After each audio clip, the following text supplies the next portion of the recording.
if we cling to this idea of authenticity, we don't get to have virtual pop stars dancing with leaks. And I don't want to live in that world. Welcome to Electric Enthusiasm, the podcast where we celebrate unironic enthusiasm. I'm still recovering from a night of very fantastic karaoke, Katie Cobalt. And can we just say, happy birthday, Katie? Thanks! It was also my birthday karaoke! Woo! Woo! Yeah. And I am Alexander Kjove, and I am definitely a real boy and not fictional. I don't know. Have we checked? Have you lied? Does your nose grow if you lie? I have not checked.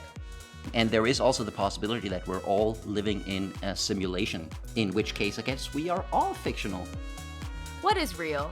What is real? To be honest, that's kind of the theme of this week's episode. It's like, what is real? I thought I'd strike the theme already from the very intro. I love it. So Alex, tell us, how does this work? You know what, Katie? This is our 12th episode now. I think people get it, okay? The world needs more enthusiasm. This podcast celebrates topics and guests who are not afraid to be genuinely excited about something. Yada, yada, yada. Hi, Seinfeld. When did you get here? We also have the moment of meta where we talk about enthusiasm itself and how to live a more enthusiastic life. And we want to hear what you're enthusiastic about. Tell us on our website, electricenthusiasm.com, or our Instagram @electricenthusiasm, or even plain old send us an email at hello@electricenthusiasm.com. Okay, we're going to go on a little bit of a journey today, Alex. Uh-huh. Yeah? I'm going to introduce you to some fascinating women who are at the forefront of technological changes, who have ravenous fan bases, and who may or may not be fictional, depending on your definition. Ooh, interesting. So, the first woman I would like to introduce you to, it's 1937. Wait, no, we're in America. Sorry. It's 1937. You somehow managed to score an invite to Edward VIII and his American fiancée Wallis Simpson's wedding. Context, he is the former heir to the throne of England, and he's about to marry the woman he gave everything up for. Oh, it's that guy, yeah, who he was supposed to be king, and then he couldn't because he married a commoner, a filthy commoner. A divorcee. Oh, even worse. Scandal. Yeah. Amongst star-studded guests, you see a blonde woman, delicately posed. A young man appears to be fussing over her. This is Cynthia and her date, Lesta Gaba. She is placidly cool, unbothered, perfectly serene. She is wearing the latest fashions from Saks Fifth Avenue, a bespoke designer hat, and flawless Tiffany jewels. She is silently watching the world around her unfold, and she is perfectly still. Too perfectly still. She's in fact a mannequin. She's not a real person. No. Got it. So this is Cynthia the Gaba girl. So back in 1932, Lesta Gaba was about to change the world of mannequins and shopfront windows with his new design of these lightweight plaster mannequins, and they were called the Gaba girls. Gaba spelled how? Gaba. Got it. Unlike the previous mannequins that were really clunky and super heavy and difficult to manage, they were also made of wax, which meant if it got too hot, they would slightly start to melt. That sounds horrifying. I can't imagine what it looked like on a hot summer day in New York. Like just slowly melting mannequins wearing fashionable clothing. But these Gaba girls were lightweight, they were plaster. They were also based off New York socialites. So he would draw socialites, like popular girls of the day and age, and then stylize them slightly, and they became all the rage. Like, they were everywhere. They were easy to install. They looked more beautiful. They didn't look real. They looked more than real. Wow. And to help promote them further, Lesta Gaba organized a photo shoot with Life magazine featuring the lovely Cynthia. I'm going to pop some images in the script for you to look at. This here are the Gaba girls. How do they look to you? What do they look like? They look amazing. High fashion socialites. Skinny, perfect hair, perfect clothes. Yeah, they look beautiful. And then this is Cynthia. Oh, that's a completely different. She looks way realer. I mean, the other ones are recognizably mannequins. And Cynthia is like she has an expression on her face. Yeah. How would you describe Yeah. that expression? That's a good question. It could be anything. It could be disdain. It could be mild interest. It could be she's aloof, I think is a good word. Yeah, very much so. The gentleman sitting next to her at the piano, that is Lester Gaba, her inventor, creator, Ooh. date. The reason I'm bringing up Cynthia and the reason I find her deeply fascinating is Mm-hmm. because she kind of became like an influencer. What? Um, People wanted her at their parties. I've chucked a bunch of pictures in the script now, you can see. Lester Gaba would get invites to New York's biggest parties with a caveat that he brought Cynthia. Is that at the opera or something? Yes, she had a subscription to the Metropolitan Opera House. That's amazing. She regularly attended the opera and she had her own box. That's that's insane. That is completely insane. She was invited to a wedding. Like I started this by telling you she was invited to a wedding. She was everywhere. Like Wow. she was in the tabloids, like people would take photos of her. When I say she was wearing the best Saks Fifth Avenue, they gave her her own credit card so that she could buy clothes. Designers sent her things for free to wear, including Yeah. Tiffany's and Co., the jewelry house. She was, for all extensive purposes, a celebrity. Everyone wanted to be seen with her. Everybody wanted her at their events. Everybody wanted their clothes to be on her body. And when she went to these events, people would try and talk to her and stuff. Like people would like make believe that she was real. And Gaba would just be like, "Oh yeah, she's got laryngitis. She's not very talkative this evening." And everybody went along with this, so to Yes. speak. Yes. Question: was there ever only one Cynthia? There was only one Cynthia. So there was the celebrity Right. Cynthia that Gaba took around with him Yeah. until after her death. Uh-huh. And I specifically say death because it was reported in the newspaper like an obituary. It wasn't reported like this mannequin broke. It was reported like the great Cynthia has passed away. What happened was during World War II, Lester Gaba got conscripted and he went to go fight in World War II. Mhm. He left very specific instructions with his mother on how Cynthia was to be treated. Cynthia had to go to weekly hair appointments and get her hair done. She had to be dressed very well. It was unfortunately at one of these hair appointments where she fell off the chair. And the thing is, if you're a plaster mannequin and you fall off a chair, you Yeah. don't survive that. No. No. So she shattered. How tragic. Yeah. And so when Lester returned from the war, he did build another Cynthia with the Mhm. attempt to kind of get that momentum going back again. However, it did not work out very well. Post war times, people are less inclined to go along with this make believe fantasy, I think. Mhm. But it was completely a thing. She had I don't know how. I keep looking into this and no one has given me any more information about it. But apparently she had her own radio show. Gaba was trying desperately to get her own TV show as well. She had a newspaper column where she was being gross written for, where she was talking Yeah. about like the latest fashions and trends. Uh, Yeah. yeah, like if you think what makes a celebrity, like what makes them real? Like, does the public admire them and want to hear more about them? Do they get the kind of like media attention that we expect for this? Cynthia was all of those things. She was an Instagram influencer with no heartbeat or an Instagram account, but for all intents and purposes, I'm pretty sure she's an influencer.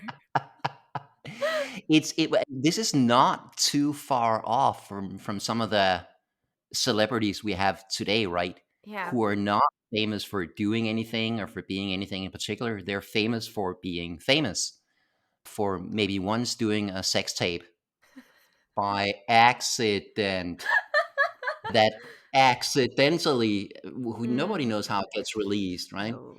From then on, they don't do anything special. The rest is just the hype, Yeah. Just right? And existing is just enough. exactly. It sounds unbelievable, but it comes from some of the same psychological mechanisms in people. Yeah.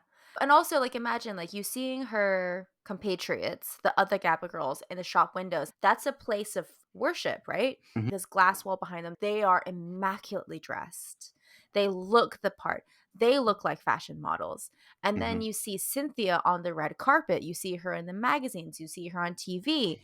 And that makes that feel more real and feel more exciting. And I think you're right. There's something about her face. There's Mhm. something about the expression on her face that gives her this very, like, too cool for school. That's a terrible phrase. Um, this aloofness, that aloofness of that she's just flawless in that sense, Mhm. where she's just very calm. I don't think she'd ever get hyped or enthusiastic about anything. She doesn't look like No. that kind of gal. No. But it was I just find it so fascinating that this person became so much more than fiction. And that's what it's all about. Like, what is real, what is fictional? I love it. I think it's so fascinating. It's crazy. Wow. What a story. I keep thinking, if she'd been alive today, she wouldn't have a radio show. She'd have a She'd have a podcast or a Net. YouTube channel. I think she'd make a great Instagram influencer, to be honest. Yes, she would. Okay, full disclosure, I learned about Cynthia for the first time on a different podcast called 99% Invisible, which is my favorite podcast ever. Mhm. And they also go into a little bit more detail about her arrival on the scene and also her relationship with Lesta Gaba, because that's like also a big part of her story and her narrative. Lesta Gaba was most likely a gay man who was Mhm. living in an environment where it's not very cool to be gay. But if he had a woman on his arm, fictional or not, less people would Ah. ask him about his relationships with men.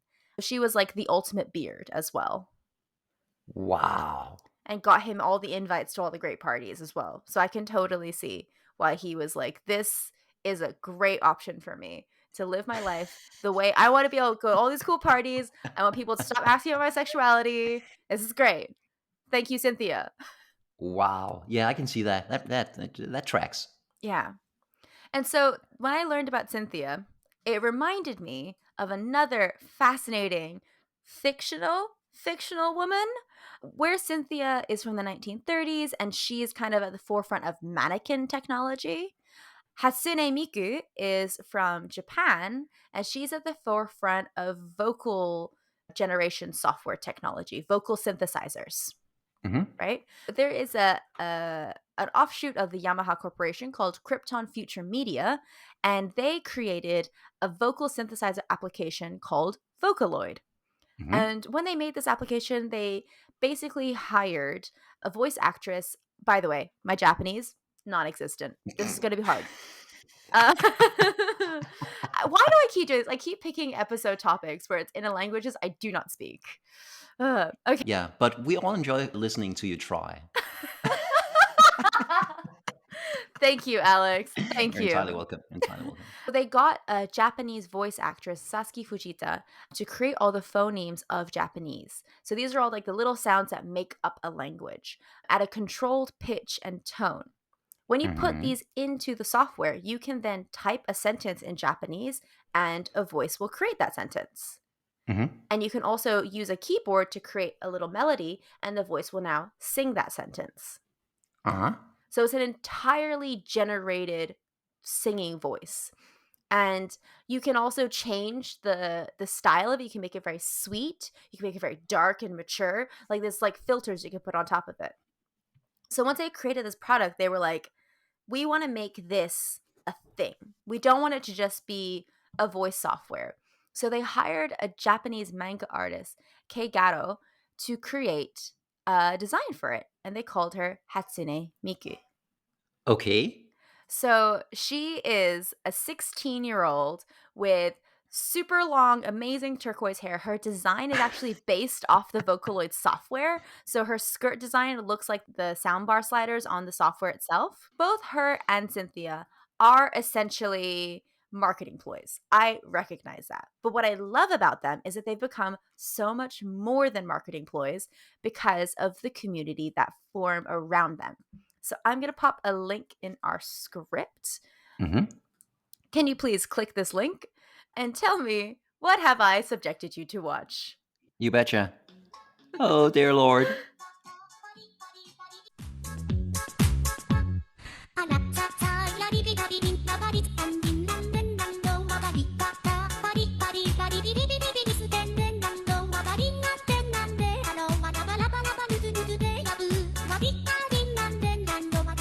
Yeah, so that was an interesting experience. What is it? What did I just send you?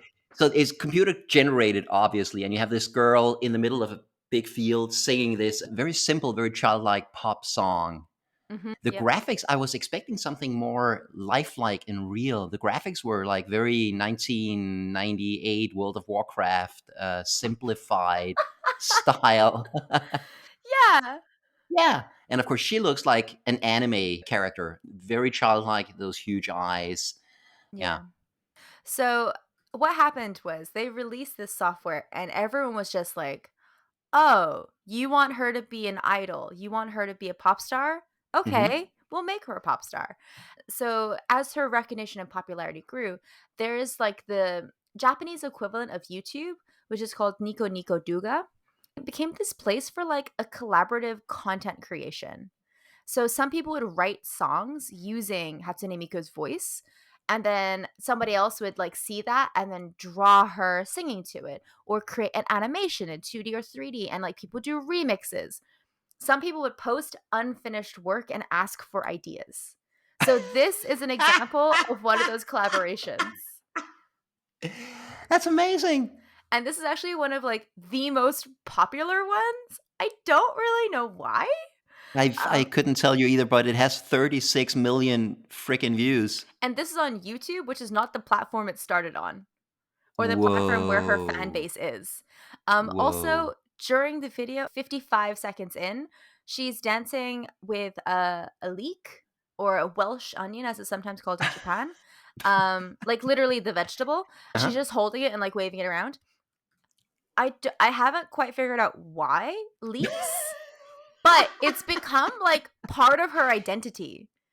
The corporation that made her, Krypton Future Media, they did not think, okay, our idol is gonna dance with vegetables. But the community were like, nah, she's really into leeks, man. Like she's like gonna dance holding a Welsh onion. That's what her aesthetic is gonna be. You can buy Hatsune Miku figurines where she's holding a leek now. Like it's become so much part of her identity because somebody at some point was like, this would be funny. Let's go for it. Wow. Wow. And is she still, that video was from, YouTube video was from 2000, 2011. So yeah. is she still alive, active, Yeah, recording? she's still doing stuff. So she was originally released in August 31st, 2007. Uh-huh. And she's kind of gone from weird strength to weird strength. I would think her like um the peak of her popularity was probably 2000 and like 9 to 2011. That's where she got a lot more international recognition. Mhm. One of the ways in which she got international recognition was there was a continual fan effort in early 2009 to get Hatsune Miku into space. Yeah. I don't know why, but again, I love it. I love the community just being like, you know what we need? We need senpai in space. They got 3 figurines of her, one of which was holding a leek, strapped them to a rocket and sent it as far as they could. It didn't quite make it to space though. It didn't quite make it to Right. space. Oh no. Oh no. However, she finally did make it out to the stars on May 21st, 2010, after at least 3 different petitions, with over the last one got over 14,000 signatures, when a rocket, again, Japanese, I'm so sorry, Akana Tsukui? Sounds Akana good to Tsukui? me. Do you want to try? Hang on, I'll put it in the No, it script. sounds Nope, great. you don't want to Honestly, try? I'm not sure I could do it any. I am sure I could not do it any better. Akane Tsukui, I'm gonna go with that, was Yeah. launched, and it had 3 plates depicting Hatsune Miku and one of her girl group friends, Hatsune Miku, in several monochrome images, and had little miniature letters and messages from the petition etched on the plates as well, which I thought was very cute. Wow. So here's the, philosophically speaking, given that she is not real, she is in fact digital. Mm-hmm. What would sending her into space even mean, right? I mean, you could computer generate an image of her on the International Space Station, or you could upload her and they could run her on a computer in the International Space Station. But, I quite like this. This is a really good question, and I also enjoy your very confused face right now. I like that the fan petitions where adamant on having something physical of her in Yeah. space when Yeah. she is virtual and digital. Yes. Like, it's a very strange concept where they're like, I need something physical of Hatsune in space. But Yes. like someone could just like stream a YouTube video of her in space. Doesn't that count? Like, And she would be there. Yeah. Yeah. So weird, right? so weird. By the way, this is very nearly the plot of one of my favorite science fiction novels. What's the novel? You essentially said it because you called her an idol. Yes. William Gibson wrote a novel called Idoru, Mm-hmm. which is the Japanese pronunciation of idol. Okay, and I have no idea when it's from. Let me check. If Idoru. it's around 2007, I think we know where he got his concept from. Yeah. This is way earlier. Wow. He predicted the Vocaloids. I think so. Yeah. Publication date 1996. Whoa. Yes. So William Gibson is the guy who's famous for writing Neuromancer and coining the term cyberspace. Yeah. Oh, wow. Yeah, exactly. Great sci-fi writer. I really enjoy his work. And in the novel Idoru, there is a Japanese company that has created a virtual singer where they can digitally create videos and songs, and she becomes immensely popular. In fact, the plot of the novel is that she becomes so popular that the lead singer of another band wants to marry her. Yeah. But she's not real. Well, that's exactly. So there are all kinds of questions about what is real, what is identity. It's a great novel. It's a fantastic read. William Gibson is a phenomenal writer. That's so cool. Yeah. So 1996, he basically predicted the whole thing. He really did. They actually released a bunch of other idols to go alongside Hatsune. And so they're all like, they're Vocaloids. And they're the Vocaloids. I just popped a picture in the script so you can see what the rest of the team look like. They're all anime characters. They all have their own names. They all have their own singing styles. The reason I know about Hatsune Miku is the first anime convention I went to, I promise you, I saw about 500 Hatsunes.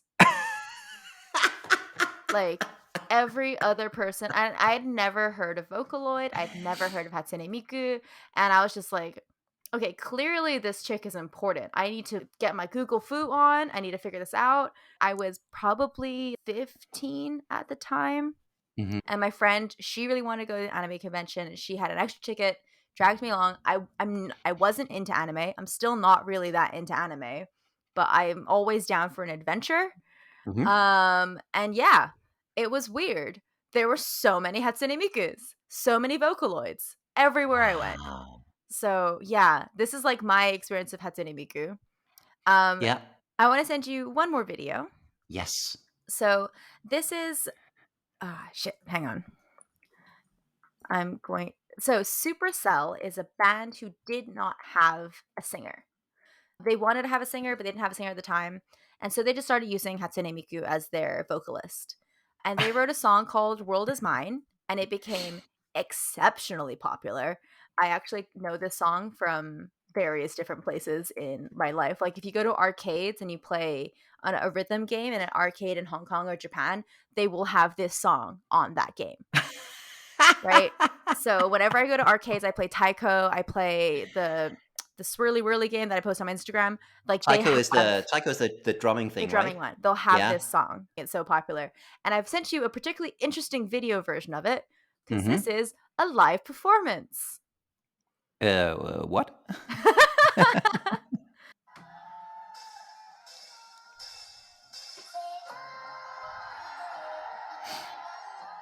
Well, the fans are into it, that's for sure. Yep. It's like a massive crowd. Everyone's got glow sticks. And you can see Supercell in the background playing their song. Whoa.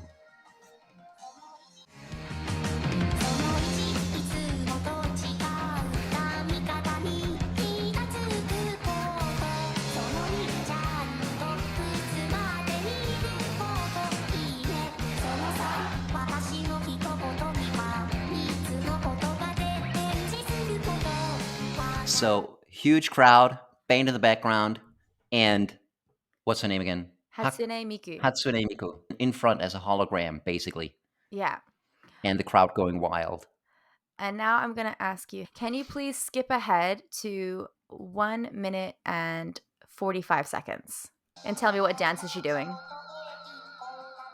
That looked like 20s Charleston. Yeah, it was. She does a Suzy Q and then 1920s Charleston. There is a hologram 16-year-old Japanese woman in front of you doing 1920s Charleston. Which brings us right back to Cynthia and her time period. That's amazing. Time is a circle. Time is totally a circle. That's amazing. So if I get it right, she's basically open source. You could use her in her band for free, or Yeah. Well, you have to buy the software. Like okay, got it. you buy Vocaloid, the synthesized software, and then you can use her or any of the other Vocaloids to create your own music. So should we buy her and get her to sing our intro for the podcast? Should we have her on as a guest? We totally could. I think it would take a long time to write out everything and write all the answers. Yeah. But theoretically, we could totally do that. All of this reminds me of the movie Her. Yes, of with course. Joaquin Phoenix falling in love with this AI played by Scarlett Johansson. Yeah. It's easy to be a little bit, skeptical of these fictional characters, these fictional women. But if we know anything, it is that men are eminently capable of falling in love with fictional women, inanimate women. They fall in love with their sex dolls. Men do that. They'll put their sex doll in a wheelchair and take her to the park or the zoo or on romantic dates at a restaurant. I'm gonna challenge you there and say, like, humans can pack bond with anything. Like, yeah. My friend has a Roomba, and like I treat that thing like it's a puppy. Like, I don't think this is limited to men. Let's just not denigrate some people. Let's denigrate all of us. You draw a smiley face on a pencil and then you break it in half and your heart breaks. Like, you can, I think as people, we can fall in love and anthropomorphize pretty much anything. Yeah. You draw a smiley face on a volleyball, right? And you have a now friend. You have a best friend on your desert island. It is true. We think that our feelings of love and connection are reserved for other humans or animals. Yeah, but they're not. They can apply to anything. Yeah, they can apply to celebrities, even celebrity mannequins that you would desperately want to come to your wedding. Or they can apply to virtual digital characters that do not exist, that other people have decided are, this girl needs to hold the league. That's just the way it is. She was also booked to play at Coachella in 2020. What? Like, I don't know how to explain to you. This is the thing for me, right? When we think about pop stars, so someone who might play at Coachella, we think about someone like Ariana Grande or Lady Gaga. These people have assistants help them with their costume. They have people helping them with their music. Like, there may be some creative talent. I totally believe there's creative talent there. There's definitely singing talent there. But no man rules alone. No woman is a pop star alone. Like, Hatsune Miku just has all of the help all of the time. True. But that doesn't make her any less valid as a pop star. There's a lot of people who have like problems with authenticity. Oh, they don't play their own music. They don't write their own music. They don't actually play instruments. They're not allowed to be a pop star. I'm just like, or they can. Like, or it's okay. If we cling to this idea of authenticity, we don't get to have virtual pop stars dancing with leaks. And I don't want to live in that world. That will be a much worse world. Right. And also another advantage of the virtual digital stars is that you don't suddenly get them behaving badly in a salad buffet line like Ariana Grande did. You don't suddenly get them making racist, misogynist comments. Sorry, we went to Ariana Grande in the context of Japanese culture. Have you heard about her tattoo? Yes, it means something completely different, right? Yeah, like she tried to get 7 rings, but in the orientation it's done. It means like a charcoal grill or like grilled meats. And then she tried to fix it. She tried to fix it, put another character on there, but it still didn't fix it. And this is why, if you are a person who does not speak the language, don't get a tattoo in that language. It's a bad idea. Don't do it. No, that will be weird. Yeah. But yeah, Hatsune Miku never gonna get a weird tattoo and is never gonna become the internet's laughingstock for having the wrong tattoo on her. Yeah. Or Just not gonna happen. misbehaving towards fans or, Yeah. yeah. So the thing about celebrities is that part of their celebrity status is that they're not accessible. Mm, If everybody got to meet Ariana Grande and hang out with her, she would not be that special anymore. If there had been 1,000 Cynthias, yeah. right? People wouldn't have wanted 1,000 weddings to have a Cynthia in them. They wanted that one Cynthia because there Yeah. was scarcity. Yeah. Hatsune Miku could perform at 100 concerts at the same time around the world. See, I Uh, think that's cool. I think that's cool. yeah, but will that take away the celebrity status? If you Who could go to knows? Coachella, but you could also go to bumfuck Arizona, and she'll perform at the rodeo there or whatever, right? Yeah. I'm assuming there are rodeos in bumfuck Arizona. I don't know. I At the county fair, um, for 12 people. I like that you can tell that we are not American by the basis that we don't know anything about American culture. Ha. Yeah, actually, bumfuck might be in Arkansas. I'm not sure. I quite like it. Like there are moments in this podcast where you can tell we're not American despite both Yes, of our accents. yes, yes. But for me, I think the interesting part about both Cynthia and Hatsune is this idea of letting go of our need for reality Hmm. and letting life be stranger than fiction. This is what fascinates me about these women. The fact that you can take something that's clearly not real, right? Hmm. It's a mannequin. It's not moving. It's a hologram. It's two-dimensional or maybe not. I don't know. Anyway, she looks like an anime character. She doesn't look real. No. And yet, they're on the covers of magazines. They have a massive fan base. Celebrity is more about, as a collective, as a group of people, do we decide that this person is cool? That's kind Yeah. of it. Like, as long as you have a big enough group of people being like, yeah, I kind of want to know what Cynthia's wearing. Or like, I want to listen to that latest Hatsune Miku song. Then they're celebrities. And I think that a lot of times people are clinging to this idea of it has to be real, it has to Hmm. be authentic, and authenticity is really important. And I'm just like, or not. Just like enjoy the world of no. Enjoy the world of fiction becoming real. Enjoy the world of like, sure, she's a digital hologram. Sure, she was a marketing ploy, but look at what the community have made her. Look at what else she has become. Yes, and look how enthusiastic people are about this character and were about Cynthia back in the 1930s, Right? which I think clearly proves that enthusiasm transcends reality. Oh, that's the tagline for the season. Yes. You don't need reality if you got enthusiasm. Exactly. Exactly. Ah, man, Alex, bring it home. Their celebrity status is no less valid, no less No. real, no less effective than any other celebrity in popular culture. Yeah, I agree. There is nothing ridiculous about it. Yeah. And those are some fictional women who have become more than just real. What a great topic. That is so fascinating. Isn't it? Like, basically, this is my opportunity to info dump about stuff I've learned about. I wrote a paper about Hatsune Miku in university, and I've been like low key obsessed with her since I was 15. I think she's so weird and fascinating. I love Hmm. that as a concept that she exists. Hmm.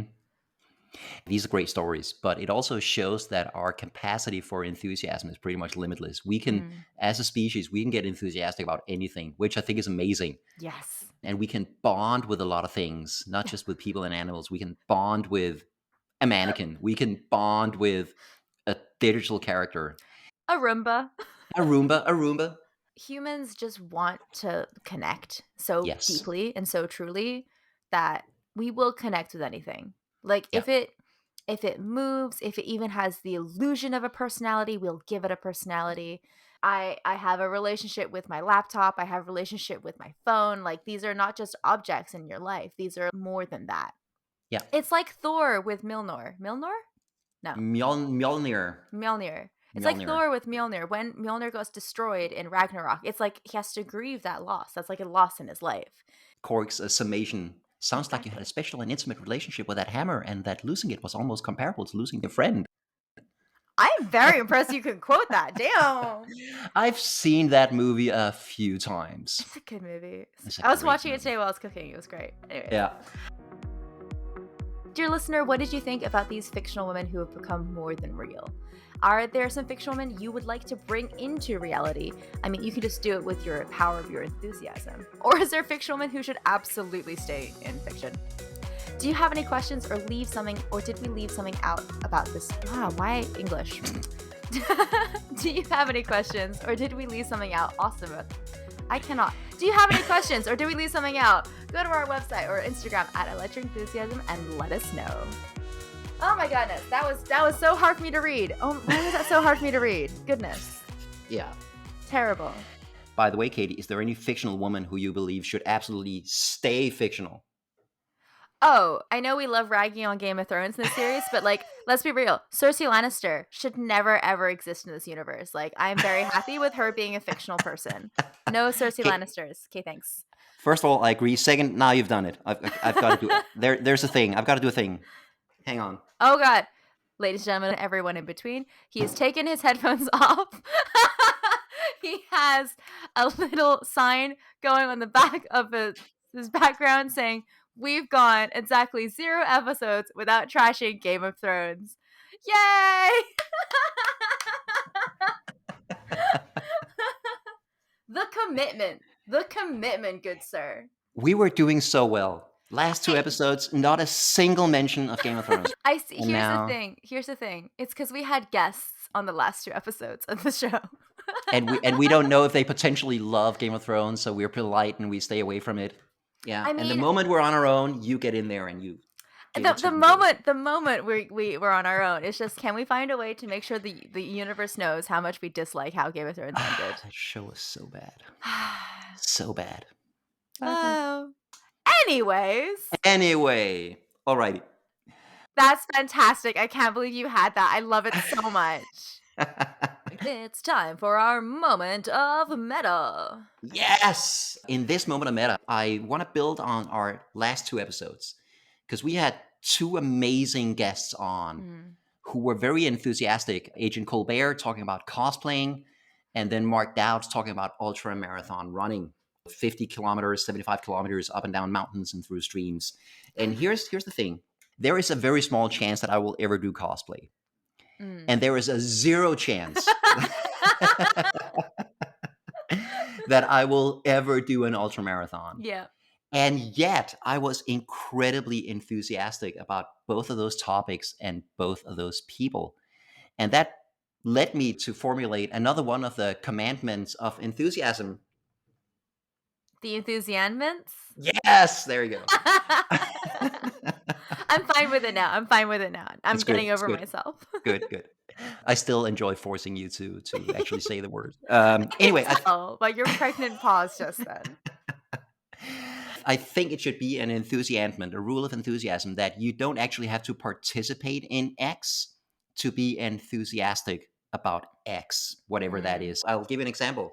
I had a fascinating conversation a few weeks ago with a guy who plays competitive bridge. Sure. Okay. Work. Yeah. We talked about the strategies and how you work with your partner. We talked about anti-cheating measures in bridge. Yeah. Because you're working with a partner. If you could secretly communicate your hand to them, that will give you a massive advantage. That was a fascinating conversation. Am I ever going to play single-handed bridge? Hell no. It's not going to happen. But I learned so much, and it expanded my worldview a little bit to learn about that. Would you do cosplay one day, Katie? Are you going to do it? I think cosplay is something that I would be more likely to do than ultramarathons. There's not a chance in Hades that I will ever do an ultramarathon. Yes. Cosplay seems like something I would possibly do one day. I love dressing up. I love costumes. I'm not a stickler for details. I think that's where me and cosplay don't get on. Like, I have no interest in necessarily recreating something exactly perfectly as it was in the show, but I quite like dressing up and I like making my own outfits. Yeah. I'm with you there. I could see myself one day having fun doing a cosplay of some sort, right? Yeah. But the ultramarathon, not going to happen. No. Not in a million years. No. But yet, Mark was amazing, right? He was. And his enthusiasm for the topic was contagious. So what I wanted to explore in this moment of meta is, why given that we have no interest in actually doing this, Yeah. what do you think still makes this topic fascinating? Why are we still enthusiastic about it? This is definitely a thing that there is something deeply joyful about listening to somebody be excited about something. Somebody who's an Yes. expert in that very specific niche thing tell you about that thing. It's deeply fascinating. Um Yes.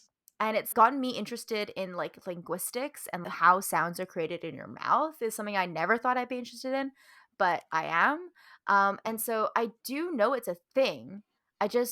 I think there's something infectious about it. Like when someone's excited, you want to get on board. Yes. So even if we weren't excited about ultra marathons, we would be excited about Mark's excitement, right? Yes. And about him as a person and how he approached it. That was definitely one thing. Another thing that I really enjoyed in that episode was that he approached this with joy Yes.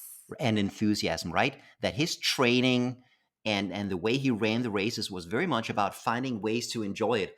Uh, having little packets of gummy bears Yeah, that was so cute. that were his treat that he looked forward to, and then once in a while he could take out a gummy bear and eat it, Yeah. and have that to look forward to. I definitely connected with that, and I thought that was amazing.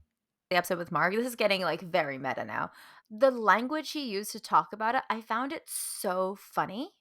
Like, I found it so hilarious that when he casually dropped how far he's been running, or he said, "Oh, it's a very silly sport." He kept referring to it as a silly sport, and there's something incredibly endearing about that. When people are so in their world, when they're so wrapped up in the universe of their little niche, the way they talk about it as to someone who's not in that niche, it's like a little sneak peek into a different universe. Yeah. Right? Like I'm interested in cosplay. I probably do it maybe one day, I don't know. But like hearing Colbert talk about it and the seeing the depth of that universe and the depth of that world as somebody who is tangential to it, it's like, "Oh wow, there's so much here that I've never considered before, that I've never looked into before." Yes, exactly. It makes the world a little deeper, a little richer, a little more Mhm. interesting, because you unpack this topic and there's so much in it that you had no idea about. Yeah. When I talk to people at the podcast, this is something that people have also said to me. It's like, I had no idea about this kind of stuff. And it's very fun to like see this little pocket of the universe that you'd never considered before by somebody who is so into that thing. Yes. And then I think the final reason why I just loved that topic with Mark, the ultramarathon, was just the accent. That Irish accent is just I could listen to that all day. It's Yeah. just amazing. Yeah, he has a delightful accent. He's just also like he's very sweet. He's very lovely.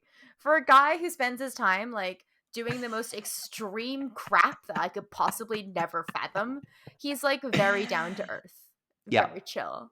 Yes. Exactly. So, dear listener, the point of this moment of meta is that the next time somebody talks about a topic that you know you're never, ever, ever gonna do, you can still be super enthusiastic about it and learn something new and find out that you live in a really, really interesting world. The world is just more interesting and more complex than we ever could imagine. Yes. Beautiful. We are getting great feedback from people all over the world on the different episodes. And this goes all the way back to our very first episode on Harpo Marx, my favorite Marx brother. I got a lovely, lovely message from Brad Solo, who runs a Facebook group dedicated to Harpo's lifelong friend, Alexandra Woolcott. And Katie, could you please read what Brad wrote to us? I thoroughly enjoyed that podcast. I really connected to the host's philosophy about being enthusiastic, and the fact that the podcast was about Harpo was, of course, fantastic. How many exclamation points? 4 exclamation marks, 5 Yes. exclamation marks, and all caps fantastic. That's fantastic, Brad. Thank you. I love that Alexander Wolcott was exceptionally enthusiastic about whatever he recommended to people. He had a radio show in the 1930s called The Town Crier, hence the name of my Facebook group, and he would endorse books, plays, films, individual performers, etc. And almost anyone or anything he spoke of became successful, partially due to his talking about it on the air. And possibly also, this is me, his enthusiasm. Exactly. He loved life and would often embrace whatever he enjoyed eating, smoking, working long hours, being with his friends, etc., with a passion. His passions eventually earned him several heart attacks, and he left us at the age of 56. But he left behind a legacy of joy and fascination with the human race. Check out Brad's Yes. Facebook group on Alexander Woolcroft, the Town Crier. We talked a little about it in that episode, how different Harpo and Alexander Woolcott were. Yeah. But that's what they had in common, that joy and fascination and enthusiasm in other people and their works and their accomplishments. I think that's just fascinating. And also, Alexander Woolcott had his radio show in the 1930s. You have to wonder, did he ever meet Cynthia? It's entirely possible, to be honest. I'm gonna ask Brad about this. She was all over New York. So if he was ever in New York and at a socialite party or like at the opera house, there's entirely possible they could have crossed paths. Alec Woolcott lived in New York. He would have crossed her path. She probably didn't cross anybody's path, actually. That would have been a little scary. Yeah, that would have been really weird. And then we got another lovely comment on YouTube from Leanne Little, who also read Harpo's autobiography, Harpo Speaks. My life changed in a very nice way the day I discovered the book Harpo Speaks. I never would have dreamed that a celebrity autobiography would lead me down so many fascinating rabbit holes, much less a Marx Brother book, because I was never really a big fan. But that book was so wonderful that I had to get copies for my friends so that I have somebody to share my enthusiasm with. And so they'd quit being bored when I managed to bring out Harpo and Marx into every conversation. It worked! It worked! I cannot endorse this book highly enough. It's fantastic on so many levels. Thanks for a great podcast. Thanks for a lovely comment, Lee. Also, Thank you for sharing your enthusiasm with your friends. That's what we want. We want more enthusiasm in this world and to be just excited about stuff and talk to your friends about it. Do it, do it, do it, do it, do it. I love that. And if you enjoy this podcast, take a leaf out of Lee's book and share it with some friends until they get bored at how many times you mention this podcast in conversation. You don't have to do that. I just think it'd be funny if you did. One of the things I love about this podcast, and hopefully you, the listener, also love about this podcast, is I always leave with a massive smile on my face and my cheeks hurt from laughing. I think it's such a good time, which is why I love telling my friends about it. Maybe you agree and you want to tell your friends about it too. Or tell me about it. If this gives you a smile, tell me, please. I'd love to hear about it. Dear listener, if you like this episode, I think you would also really enjoy our episode on Modesty Blaze, who is, of course, a fictional woman, the coolest 60s female British agent going on capers all over the world. Check out that episode. It's awesome. Or you could check out the Harpo Marx episode. We had 2 lovely comments from our viewers who really enjoyed that episode, and it's a great time, so go check out some of the archives. It's our first ever episode of Electric Enthusiasm. Visit our website or Instagram at Electric Enthusiasm to discover more episodes or to leave a comment. And now, dear listener, go be so enthusiastic that you can pull something from fiction into reality. Ideally, Modesty Blaze. Ideally, that would be so awesome. Dear Lord.